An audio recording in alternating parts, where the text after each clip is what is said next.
ನಾಯಕರಲ್ಲಿ ಈಗ RSS ಗೀತೆಯನ್ನ ಹಾಡಿ ಹೊಗಳ್ತಾ ಇದ್ದಾರೆ. ಅವ್ರು ಏನು ಬೇಕಾದ್ರೂ ಮಾಡ್ಬೋದ್ರಿ. ಅವ್ರು RSS ಗೀತೆ ಬೇಕಾದ್ರೂ ಆಡ್ಬೋದು. ಅಲ್ಲಿ ಇದು ಎಂಥದ್ದು ಅಮಿತ್ ಶಾ ಜೊತೆನಲ್ಲಿ ಹೋಗಿ ಸದ್ಗುರು ಇವರು ಡಯಾಸ್ ಮೇಲೆ ಕೂತ್ಕೋಬೋದು. ಆಮೇಲಿಂದ ಇದು ಎಲ್ಲಿ ನಮ್ಮ KPCC ಅಧ್ಯಕ್ಷರು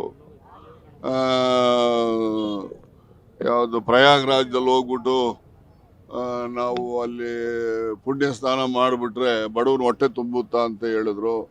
ಅಲ್ಲಿನೂ ಹೋಗ್ತಾರೆ. ಆಮೇಲಿಂದ ಅಂಬಾನಿ ಮನೆ ಮದುವೆನ ನಮ್ಮ ರಾಹುಲ್ ಗಾಂಧಿ ಅವರು ಸ್ವೀಕಾರ ಮಾಡಲಿಕ್ಕೆ ಹಿಂದೂ ಮುಂದೆ ನೋಡಿ ಅವ್ರು ಸ್ವೀಕಾರ ಮಾಡೋದಿಲ್ಲ. ಅಂಥ ಮದುವೆಗೆ ಕುಟುಂಬ ಸಮೇತ ಹೋಗ್ತಾರೆ. ಇವೆಲ್ಲ ಇವೆಲ್ಲ ಇರೋವಂಥವು. ಇದ್ರ ಬಗ್ಗೆ ಜನ ತೀರ್ಮಾನ ಮಾಡ್ತಾರೆ.